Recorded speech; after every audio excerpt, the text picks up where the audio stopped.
Muy buenas tardes a todos. Es un placer poder compartir la palabra de Dios con ustedes. Es un privilegio enorme poder predicar la palabra de Dios todas las semanas y espero que Dios los bendiga esta tarde con este mensaje. Y vamos a continuar hoy en la carta de Pablo a los Filipenses, así que si tienen sus Biblias, ábranlas a Filipenses capítulo 1. Filipenses capítulo 1.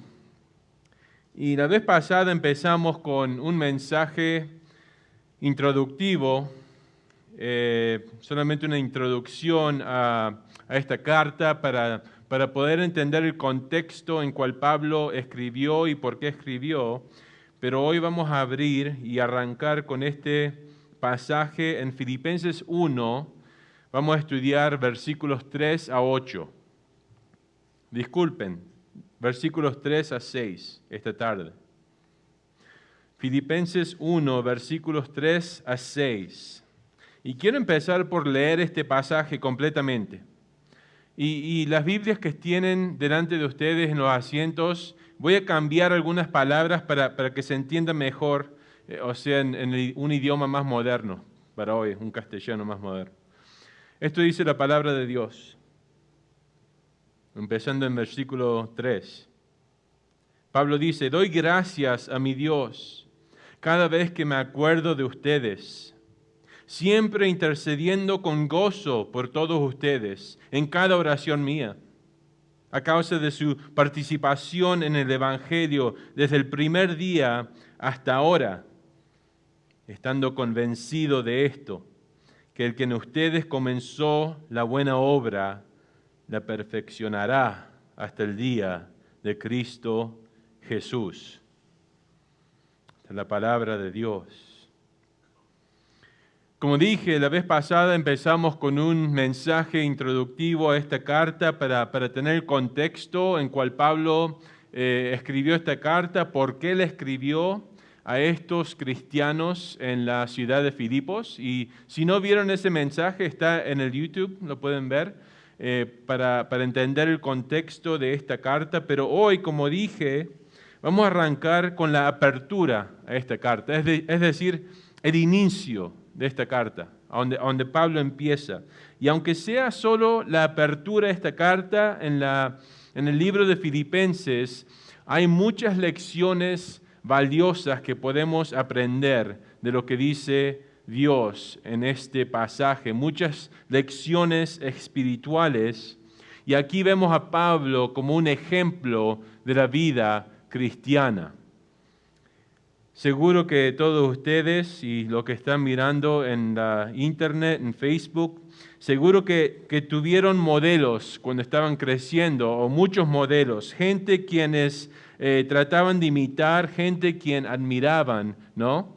Y por ejemplo, para muchos jóvenes son atletas, ¿no? Quiero ser como Messi, quiero ser como Ronaldo. Y es lo mismo en la vida cristiana. Pero en la vida cristiana nuestro modelo supremo es el Señor Jesucristo. Que todo cristiano quiere ser como Cristo, quiere llegar a ser como Él y quiere ser continuamente santificado para ser conformado a la imagen de su Señor. Es más, eso es lo que dice la Biblia, que es la vida cristiana, que estamos siendo conformados continuamente a la imagen de Jesucristo. ¿Y qué significa eso? Significa que cada día que vivimos en este mundo somos menos y menos y menos como Francisco y más y más y más como Cristo, ¿no? Es como dijo el bautista Juan, ¿no? Yo debo achicar y él debe crecer, ¿no? Jesús. Y eso es bueno para nosotros, pero cuando buscamos a un ejemplo en la Biblia de un seguidor de Cristo, ¿no? Un cristiano, no hay ejemplo mejor que el apóstol Pablo, cuya mayor ambición era ser como su Señor Jesucristo. Y es por eso que él pudo decir en el libro de Corintios, 1 Corintios 11, versículo 1, Pablo les dijo esto, dijo, sean ustedes imitadores de mí, así como yo lo soy de Cristo. Él pudo decir eso. No quiere decir que Pablo era perfecto, porque nadie lo es. Pero lo que quiere decir Pablo es que él es un buen modelo, alguien a quien podemos imitar, que vivía él una vida piadosa. Y lo podemos ver y estudiar al apóstol Pablo por sus letras que escribió para imitarlo. Porque Pablo imitaba a Cristo muy, muy bien, ¿no? O sea, no vamos a ser perfectos como Cristo lo es, pero Pablo no era perfecto y él puede ser ese modelo. Entonces, en este pasaje vemos dos aspectos de la vida de Pablo, cual podemos y tendríamos que imitar como gente cristiana. Entonces, les quiero dar dos encabezados. Si toman notas, dos encabezados. Y el primer encabezado es este. Este es el primer punto que les quiero dar. Que Pablo era una persona agradecida. Era una persona agradecida. Esto lo vemos en versículos 3 a 5. Él daba gracias por la fe de los cristianos y él daba gracias por la participación de los santos en el Evangelio de Jesucristo. Miren el versículo 3. Miren el versículo 3. Así empieza Pablo. Doy gracias a mi Dios cada vez que me acuerdo de ustedes. Pablo era una persona grata. Abre esta carta como abrió muchas de sus cartas diciendo esto, doy gracias a mi Dios. Y no es solo que Pablo daba gracias de vez en cuando. Lo que indica esta palabra es que Pablo daba gracias continuamente. Que él vivía una vida agradecida, que siempre buscaba una razón por cual agradecer a Dios, no solo cuando todo iba bien en su vida, pero cuando las cosas iban mal en su vida, ¿no? Acuérdense, Pablo estaba encarcelado en Roma cuando escribió esta carta, por 4 años, encarcelado, y no sabía si iba a ser ejecutado, no sabía si iba a vivir o morir. Y aún en ese contexto, Pablo puede dar gracias al Señor. Pablo era un buen pastor porque modelaba lo que él predicaba. Y él mismo es el modelo de sus propias palabras. Por ejemplo, en 1 Tesalonicenses 5, versículo 18, a donde les dijo a esos cristianos, como nos dice hoy a nosotros, den gracias en todo, porque esta es la voluntad de Dios para ustedes en Cristo Jesús. ¿Cuál es la voluntad de Dios para nosotros en Cristo Jesús? Que demos gracias en todo. Y no creo que Pablo está diciendo que demos gracias por todo. Hay cosas que pasan mal. No es necesariamente gracias que esto esté pasando en mi vida. Pero Pablo dice que demos gracias en toda situación, que encontremos una razón por cual ser agradecidos a Dios en lo que pasa en nuestras vidas. Creo que eso es lo que está diciendo Pablo, porque para nosotros es muy fácil quejarse, ¿no? Muy fácil quejarse de nuestras vidas. La tentación siempre es esta, enfocarnos, concentrarnos en lo que va mal, no en lo que está yendo bien. Nuestra tentación es olvidarnos todas las bendiciones que Dios ya nos ha dado. No pensamos en todo lo bueno que Él nos dio. Y eso no está bien. No está bien, amados, ¿no? Hay tanto por cual agradecer en la vida. Tanto. El cristiano, quien ha sido perdonado de todos sus pecados, quien ha sido lavado, justificado, quien ha sido rescatado de la ira de Dios, quien ha recibido la vida eterna, ha de ser la persona más agradecida en el mundo, ¿no? Que siempre podemos encontrar una razón por cual decir, Dios, gracias, gracias. Pero miren la razón cuál es, por la cual Pablo agradece aquí a Dios. Versículo 3.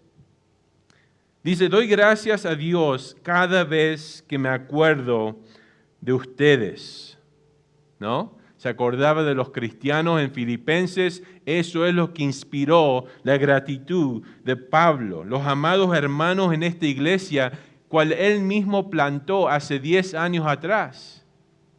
Él plantó esta iglesia en la ciudad de Filipos hace 10 años. Y dice, cada vez que me acuerdo de ustedes, siempre pensaba en ellos. Pablo era una persona que siempre pensaba en el bienestar del prójimo. No solamente físicamente, pero más espiritualmente. Que cómo estás espiritualmente, cómo está tu salud, tal como lo hacía ¿quién? El Señor Jesucristo, ¿no? Que el Señor Jesucristo siempre preocupado por la salud de la gente, siempre haciendo milagros para sanar, para dar de comer, pero más que eso, siempre llamando a la gente, ven a mí, cree en mí, porque últimamente lo que necesitamos es el perdón del pecado, necesitamos ser salvos, necesitamos un nuevo corazón, y Pablo expresaba ese sentido, ¿no? Y para nosotros, cuando pensamos en nosotros mismos, nuestra situación, nuestros problemas, nuestras aflicciones, lo que no tenemos, es fácil caer en una mentalidad negativa e ingrata, ¿no? Pero cuando pensamos en los demás y agradecemos por ellos, eso cambia nuestra forma de pensar. ¿Por qué? Porque elimina el enfoque en nosotros mismos, ¿no? Porque el enfoque, la concentración cambia y pensamos en los demás, en sus problemas, orar por ellos, ¿no? Es increíble cuando vemos las oraciones de Pablo, casi nunca pide oración por sí mismo. Y cuando pide oración por sí mismo pídanle a Dios que Él me habilite a predicar la palabra con claridad para que gente sea salva. Hasta cuando oraba por sí mismo era para otra gente, ¿no? Cuando el Señor Jesucristo hacía milagros, ningún milagro era para su propio bien. ¿Pensaron en eso? Nunca hizo algo para sí mismo. Satanás le dijo, si soy el Hijo de Dios, cambia esta piedra a pan. ¿No? ¿Tenés hambre? Dijo, no. El ministro de Jesús siempre era hacia afuera, pensando en los demás. Pablo pensaba en los demás y agradecía a Dios por su fe, por su vida, ¿no? ¿Y cómo es que agradeció a Dios? Miren lo que dice en versículo 4. Miren lo que dice en el versículo 4. Aquí sigue.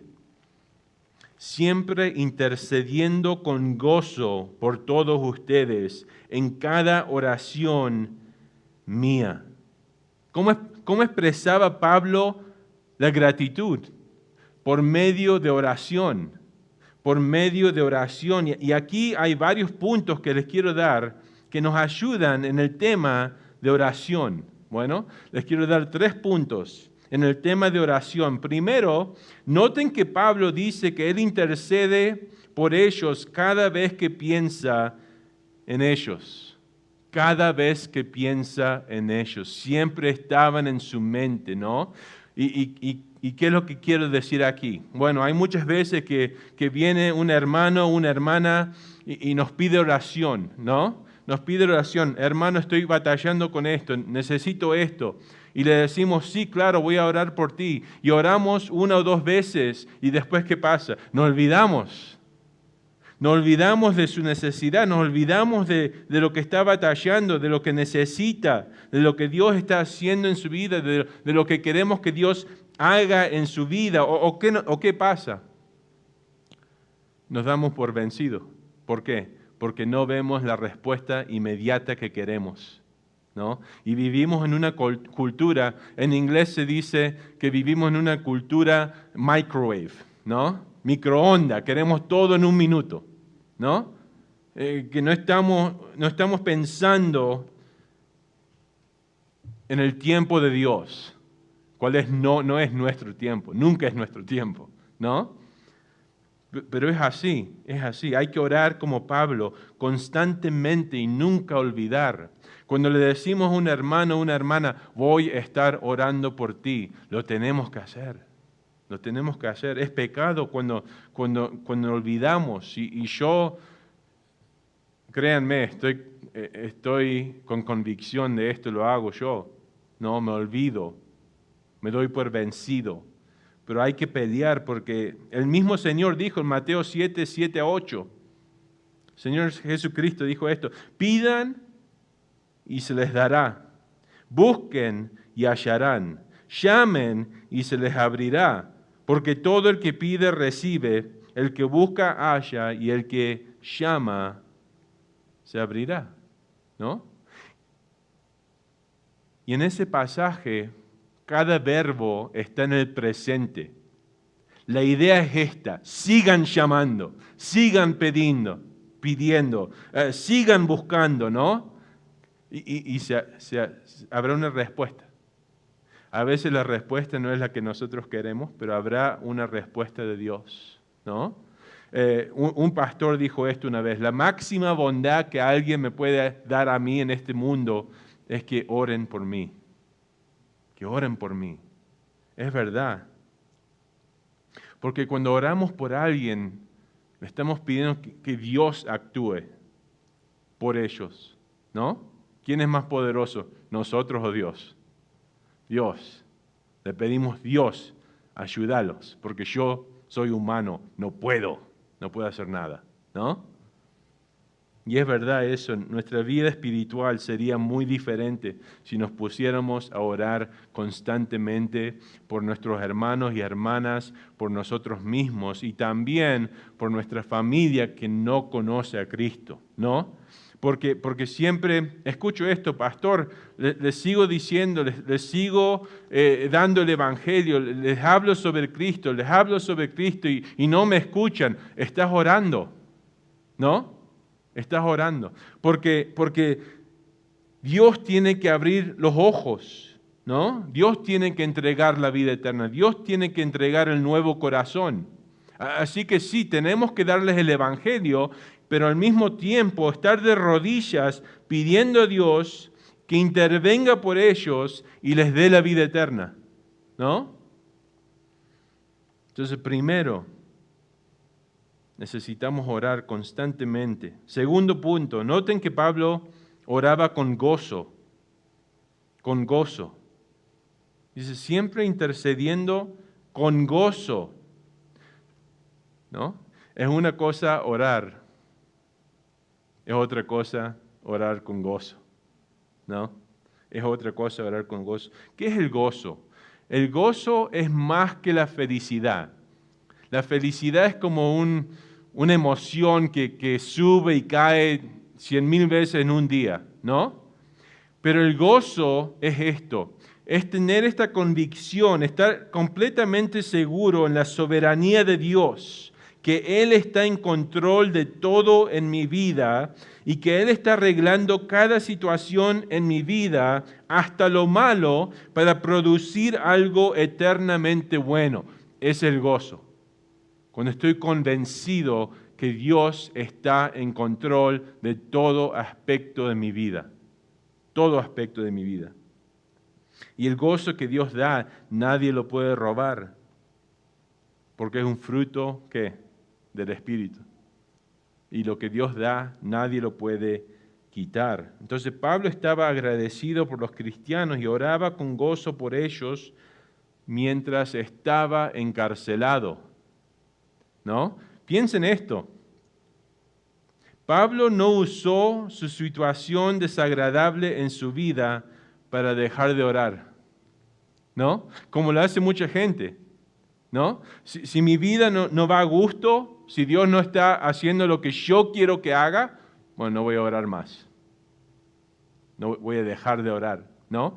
Y miren esto, Pablo no dejó que su situación, estar encarcelado, lo ponga amargo. Que lo ponga amargo, ¿no? No, él mantuvo su gozo hasta en la peor situación, oró por otros con gozo, no con amargura, no con enojo. Y esa es una muy buena lección para nosotros. No dejar que nuestra situación en la vida nos ponga amargos, que nos quite el gozo, que nos deprima.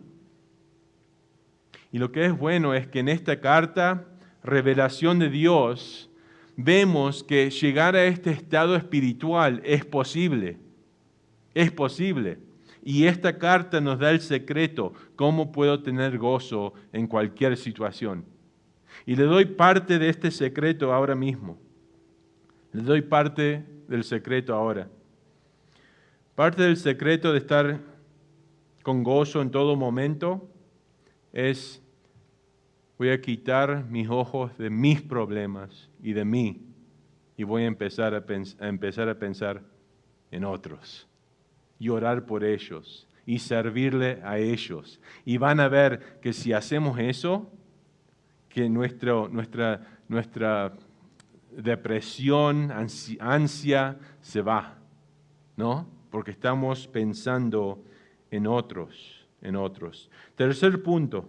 Noten que Pablo oraba por todos.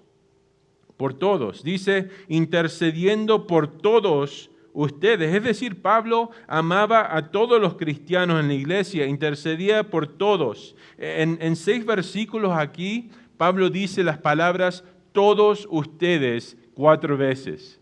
Es a propósito. Todos ustedes 4 veces. ¿Por qué? Porque la iglesia es un conjunto. Nadie ha de ser excluido en la iglesia. No deben haber favoritos en la iglesia, como dice la carta de Santiago, ¿no? No ha de haber división en la iglesia. Nuestro amor se demuestra de nuestra forma de orar y nuestra práctica de oración por cada hermano y hermana, hasta el hermano menos apreciado. Hasta esa hermana menos apreciada, hasta ese cristiano que te pone mal, ¿no? Que te cae mal, ¿no? Pero Pablo dice, no, yo estoy en oración por todos ustedes. Porque sabemos, vamos a ver en el futuro, que en esta iglesia había un poco de división entre personas. Entonces yo estoy pensando que Pablo nos está preparando para eso y dice, no, todos ustedes, todos juntos, ¿no? No hay lugar para división en la iglesia de Jesucristo. Noten en versículo 5. En versículo 5 ahora tenemos la razón específica por la cual Pablo agradece en oración por todos ellos cada vez que piensa, ¿no? Dice en versículo 5, a causa de su participación en el Evangelio desde el primer día hasta ahora. Esta palabra participación se puede traducir comunión, compañerismo. Y lo que dice Pablo aquí es que daba gracias por los santos porque ellos compartieron en la misma meta y en el mismo propósito que él. Y ese era el avance del mensaje del Evangelio. O sea, tenían un interés mutuo, la difusión de la palabra de Dios en el mundo. Y tenían este interés mutuo porque tenían una fe mutua, ¿no? Tenían una fe mutua, tenían un Señor mutuo. Y eso es lo que es la iglesia, ¿no? La iglesia son varias personas con diferentes trasfondos y culturas y pecados y pasados que todos creen en Jesucristo y todos vienen y son unidos en un cuerpo. Hay comunión, ¿no?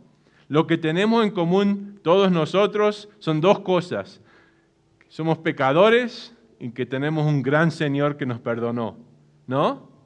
Esa es nuestra comunión. Esa es nuestra comunión. Ahora, el grupo de esta comunión tiene una misión, la gran comisión, ¿no? O sea, la difusión del mensaje del Evangelio. Pero miren esto, es interesante. ¿Por qué es que Pablo agradece a Dios por su participación? ¿No? ¿No es raro que no les agradecería a ellos por la participación en el Evangelio? Pablo agradece a Dios por la participación de los cristianos. ¿Por qué? Porque es Dios quien regala la fe. Pablo entendió que Dios es el que les dio la fe para creer y es Dios quien los trajo y quien los unió en este cuerpo, ¿no? Para decirlo claramente, la Biblia nos enseña que Dios decide a quién salvar y Dios le da la fe para ser salvos. Dios es totalmente soberano. ¿Qué dice la palabra? La salvación es del Señor, ¿no? No del Señor y del Señor, completamente. En esta misma carta, en unos versículos en Filipenses 1:29, Pablo dice eso. Filipenses 1:29, miren Filipenses 1:29, casi al fin de este capítulo. Esto es lo que dice Pablo. Porque a ustedes, a vosotros, se os ha concedido o regalado, por amor de Cristo, no solo creer en Él, sino también sufrir por Él. ¿Ven? O sea, Dios concedió que crean y también que sufran, ¿no? Y ser cristiano va a mano con el sufrimiento, porque si somos como Cristo, vamos a ser perseguidos como Cristo, ¿no? También en Efesios 2, 8, 9, uno de mis pasajes favoritos, esto es lo que dice Pablo. ¿Ya lo conocen? Dice, porque por gracia son salvos, por medio de la fe, ¿ok? Por gracia son salvos, por medio de la fe. Y luego dice esto, y esto no es de ustedes, pues es don de Dios. ¿Qué es esto? La fe. Esta fe no es de ustedes, es un don de Dios, ¿no? Y después termina diciendo esto, no por obras, para que nadie se gloríe. Dios decide a quién salvar y les da la fe para ser salvos. Y es por esto que Pablo siempre agradecía a Dios por la fe de los cristianos, ¿no? No escribió la carta a los cristianos, le dijo, gracias por creer en Cristo. Siempre escribió y le agradeció a Dios, gracias Dios por la fe de estos hermanos. Por ejemplo, Colosenses 1, 3 a 4. Colosenses 1, 3 a 4. Esto es lo que dice Pablo.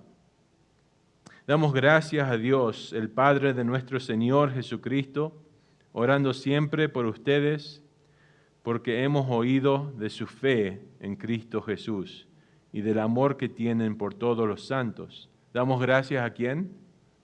A Dios. ¿Por qué? Por su fe y su amor. Porque la fe produce el amor, ¿no? La fe produce amor a la gente de Dios. Y es por eso que nosotros, todos saben esto, porque nosotros agradecemos a quién cuando un familiar es salvo, cuando un amigo es salvo. ¿A quién agradecemos? A Dios. No vamos a nuestro amigo, a nuestro familiar, le decimos gracias por creer en Cristo, finalmente. No, gracias Dios por abrirle los ojos a este mundano, ¿no? Gracias Dios por salvar, porque entendemos que Él debe actuar soberanamente en la vida del individuo para que sea esa persona salva. Entonces, esta participación que Pablo tiene en mente empieza ¿a dónde? Por fe.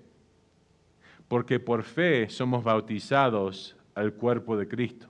Por fe entramos a esta unión en Cristo Jesús. Y una vez parte del cuerpo, todos participamos en el Evangelio de Jesucristo. Bueno, y esto es importante.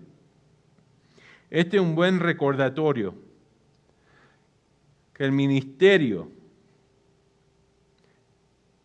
es asunto de la iglesia, no solo de un pastor. ¿No? Porque hay esta mentalidad hoy, que el pastor lo hace todo porque le pagamos y yo no tengo que hacer nada. Yo puedo venir los domingos, me siento, escucho el mensaje, me voy a casa y nunca sirvo en la iglesia. Nunca uso mi don para servir a la iglesia, para ayudar, para que la iglesia crezca, ¿no? Es una mentalidad muy, muy mala. Se encuentra más que nada en los Estados Unidos, que tienen la gente esta mentalidad o sea, corporate, ¿no? Así como business, que la iglesia es un business. Y tenés el pastor y él hace todo porque le pagamos a él y yo no tengo que hacer nada. Pero la palabra dice, no, cada cristiano fue bendecido con por lo menos un don espiritual. ¿Para qué propósito? Para la edificación de la iglesia, ¿no? Todos tenemos un papel diferente que desempeñar. Cada uno de nosotros tenemos este don. Y todos estamos en la comunión que tiene un propósito, predicar a Cristo. Entonces, todo lo que hace un cristiano es importante, ¿no? Todo lo que hace cristiano es parte de esto. Sea enseñar a los niños cada domingo, sea limpiar los baños y la iglesia para poder tener culto en los domingos, sea preparar comida para un hermano que está enfermo, sea dar dinero a la iglesia para contribuir a la iglesia y a la predicación del Evangelio. Eso ya fue llevado a un extremo hoy, ¿no? Con el Evangelio de la prosperidad, pero la Biblia nos enseña que dar hasta en ese punto, eso también es alabanza, ¿no? Delante de Dios. Todo funciona conjuntamente, se puede decir, para la predicación, el avance del Evangelio de Jesucristo. Y todo es parte de esta participación. Todo funciona para avanzar este mensaje. Y esto es lo que estaban haciendo los cristianos en Filipos. Y noten aquí finalmente, en versículo 5, que esto era su vida. Esto era su vida. Dice Pablo, desde el primer día hasta ahora. Participaban en el Evangelio desde el primer día, hace 10 años, hasta ahora. Es decir, que los cristianos no se involucraron por 2 o 3 meses o un año y luego dejaron, ¿no? Porque uno no se retira de ser cristiano. Uno no se retira de ser cristiano. Siempre tenemos que buscar maneras en cual ayudar a avanzar este mensaje. Y Pablo estaba agradecido en oración a Dios, porque estos individuos estaban en Cristo, estaban activamente involucrados en el avance del Evangelio, cual los salvó a ellos mismos. Y esta realidad en la vida de los filipenses los llevó a Pablo a concluir lo siguiente. Este es el segundo encabezado. El segundo encabezado en versículo 6. Pablo estaba convencido. Pablo estaba convencido ¿de qué? De la salvación y perseverancia de los santos en Filipos. Miren lo que dice Pablo aquí. Estando convencido de esto. Y la palabra convencido aquí, en la palabra, da la idea, está expresando esto, que Pablo está absolutamente convencido, que no hay duda en su mente. Bueno, absoluto. ¿Convencido de qué?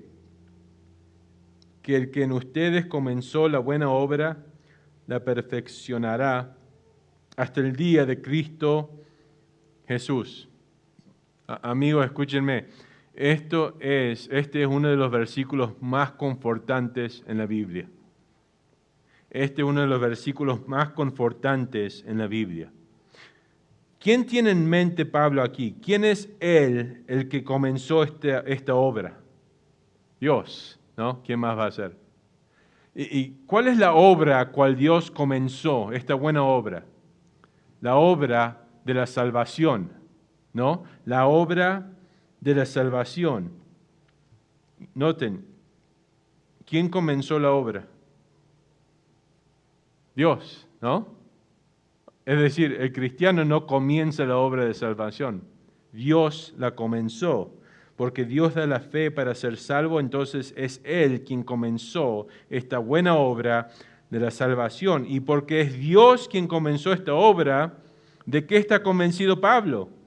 Que Él la perfeccionará, ¿no? La palabra perfeccionará se puede traducir, la va a completar perfectamente, la va a terminar perfectamente sin duda. Y la idea aquí es que no es que el creyente no tiene una fe que salva ahora, ¿no? Una fe imperfecta que necesita ser perfeccionada. Es decir, que si el creyente muere ahora, va al cielo directamente, porque todos sus pecados fueron perdonados. La idea que tiene Pablo no es que el creyente tiene esta fe que necesita ser terminada. La idea es esta, que Dios está santificando al creyente, lo está conformando a la imagen de su Hijo. La santificación es parte de la salvación. Bueno, mientras estamos en este mundo, en este cuerpo, cual la Biblia llama el asiento del pecado, estamos siendo moldeados por Dios más y más a la imagen de Cristo. Como dije al principio del sermón, y aprendemos unas cosas aquí muy importantes. Bueno, primero, noten que últimamente es Dios quien completa este trabajo en nosotros. Es decir, si Dios te salvó, Dios va a completar la obra sí o sí, sin falta, ¿no? Porque Él la comenzó y lo que Dios comienza, Dios termina. Lo que Dios empieza, Dios termina. Y si Dios tomó el paso 1, va a tomar el paso 2, 3 y 4 hasta terminar. Lo que Dios empieza, Dios termina sin falta. Dios no es como un niño que empieza a limpiar su cuarto y lo deja a medias, ¿no? Dios no es como nosotros, que muchos somos medio comprometidos, que cambiamos de opinión, que somos incapaces de terminar algo, que somos perezosos, aburridos, o que cambiamos nuestro plan. Dios necesita un plan, Dios tiene un plan A. No necesita plan B, C o D. Necesita un plan porque termina todo. Es por eso que el autor de Hebreos dice esto en Hebreos 12, versículo 2, que Cristo es el autor y consumador de la fe, ¿no? O sea, Él la empieza y Él la termina. Segundo punto, noten que esta obra es hecha en nosotros. El que comenzó esta buena obra en ti, ¿no? ¿Qué nos quiere decir eso? Que esta obra es interna. Es un cambio de corazón, ¿no? Esto es profundo. Esta buena obra transforma todo el ser, hace una persona una nueva criatura. Dios no está interesado, o sea, con hipócratas que son de una forma en los domingos, pero cuando están fuera de la iglesia en el lunes, martes y jueves, o miércoles y jueves, son de otra manera, ¿no? Dios, la obra que Él comienza, transforma a la persona completamente por toda su vida. Si está detrás de puerta cerrada, solo, es la misma persona, ¿no? No está interesado Dios en pulir tu exterior. Él trabaja de adentro hacia afuera, ¿no? Él cambia todo el hombre, toda la mujer. Tercer punto. Noten que Pablo dice que la perfeccionará. ¿Qué nos dice eso? Es futuro, ¿no? Nos dice que no somos perfectos ahora, ¿no? Esto es futuro. Y ni siquiera Pablo dice en esta misma carta que él era perfecto. Lo dice en Filipenses 3, 12 a 14, no lo voy a leer. Pero hasta Pablo dijo, yo no soy perfecto, yo no llegué, ¿no? Y esto nos cae mal, me parece. porque somos como niños, queremos todo ya. ¿No? El cristiano quiere deshacerse de todo el pecado ahora. Pero la palabra nos enseña que la vida es proceso, es madurar, es aprendizaje, es crecer espiritualmente. Así que tengamos paciencia, ¿no? Tengamos paciencia porque Dios está trabajando. Él se encargará de que lleguemos a donde necesitamos estar. Él traerá el trabajo a su fin perfecto. La pregunta es ¿cuándo? Miren el versículo 6. Hasta el día de Cristo Jesús.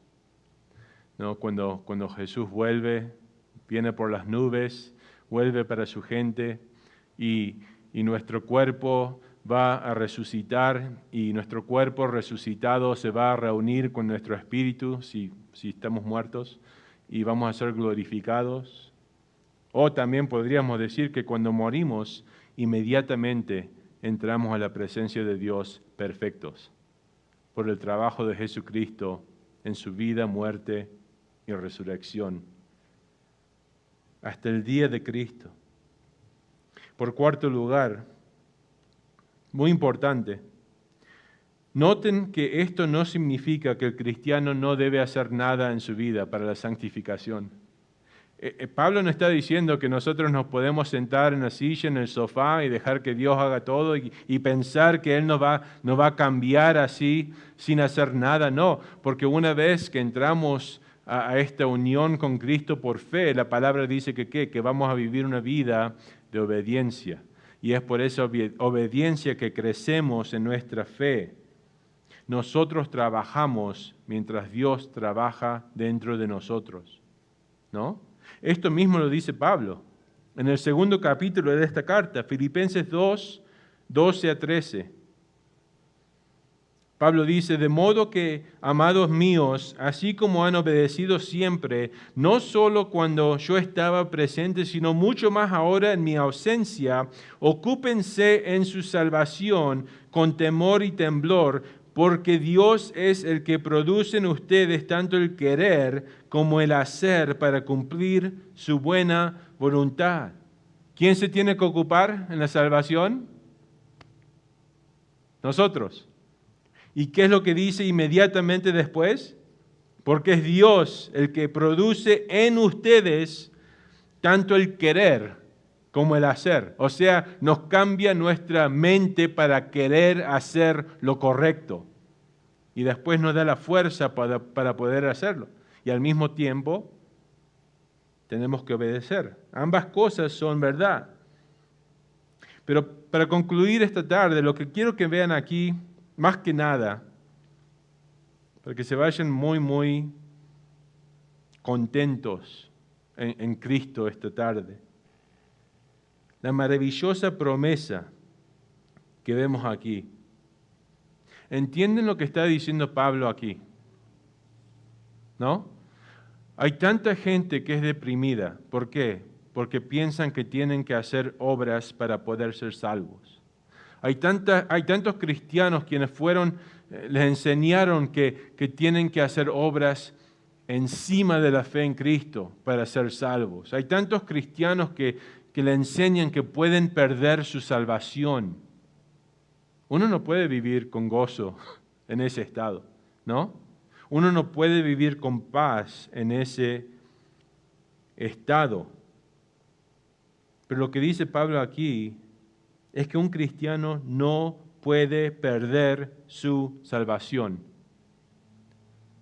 Porque el cristiano no hizo nada para obtenerla, ¿no?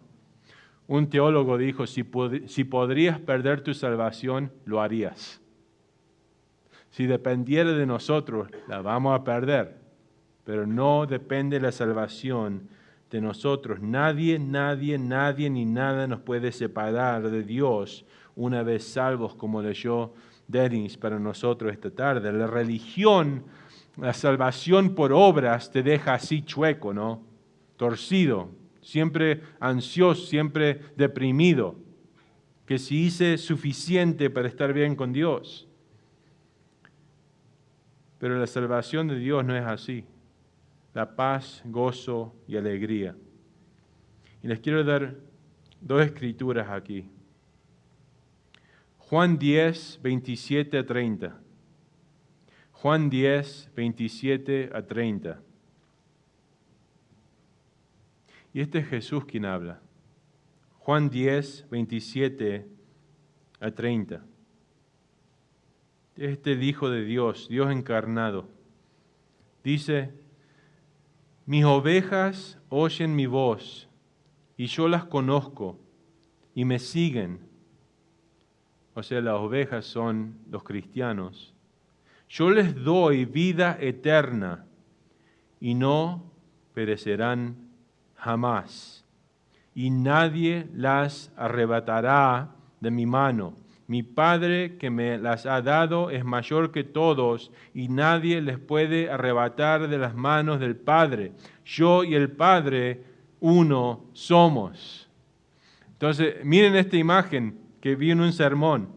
Este es el cristiano, y lo que dice Jesús es esto, que el cristiano está en la mano de Jesús. Nadie los puede arrebatar, ni ellos mismos pueden perderse. Y luego dice, mi Padre los tiene también, y nadie los puede arrebatar. O sea, el Hijo y el Padre te sostienen en tu fe, que nadie te puede arrancar de sus manos. ¿No? Entonces, cuando vemos a alguien que se va de la fe, la pregunta no es, ¿perdió su salvación? La pregunta es, ¿fue salvo? ¿Fue salvo? ¿No? Esa es la pregunta, porque un cristiano no puede perder su salvación. Rápidamente, un versículo más. 1 Tesalonicenses 5, 23 a 24. 1 Tesalonicenses 5, 23 a 24. Pablo dice, y el mismo Dios de paz los santifique por completo, que todo su ser, tanto espíritu como alma y cuerpo, sea guardado sin mancha en la venida de nuestro Señor Jesucristo. Fiel es Él que los llama, ese es Dios, quien también lo logrará. Amén. Lo va a lograr. Entonces, ¿qué aprendimos hoy? Aprendimos que como gente salva, poseedores de vida eterna, debemos ser siempre gente grata, dar gracias al Señor. Segundo, aprendimos que debemos pensar en los demás y orar por ellos y servirles a ellos. Tercero, que nuestras circunstancias en la vida no han de quitar nuestro gozo. Cuarto, que todos somos ministros y participamos de alguna manera en la difusión del Evangelio, en la iglesia de Jesucristo. 5, que Dios está trabajando dentro de nosotros para ser conformes a la imagen de su Hijo. Y 6, y más que nada, que Dios nos salvó, que Él nos dio la fe para creer, y por eso es que no la podemos perder, que tenemos este futuro seguro. Y qué paz nos da saber y entender y creer en eso, ¿no? Que lo que pasa en nuestra vida, todos los problemas, que el gobierno, que esto, que eso, que mi salud, sí son problemas, sí nos causan daño por dentro, pero saber que mi futuro, mi eternidad está con Cristo. ¡Qué felicidad! Entonces sigamos en el ejemplo de Pablo, siendo agradecidos siempre y convencidos de nuestra salvación en Cristo Jesús. Oremos. Padre, venimos en el nombre de tu Hijo. Una vez más, te agradecemos por tu palabra, por tu verdad, por esta doctrina que el que salvas ya es salvo y no se puede perder. Por tu promesa que la obra que empezaste dentro de nosotros la vas a terminar. Vas a cumplir tu trabajo. Te pido que estés involucrado en la vida de aquellos que no te conocen, nuestros familiares, amigos que tenemos, y que siempre estemos en oración por ellos. Gracias por la bendición de oración. Y te pedimos todo esto y te agradecemos en el nombre de tu Hijo Jesús. Amén.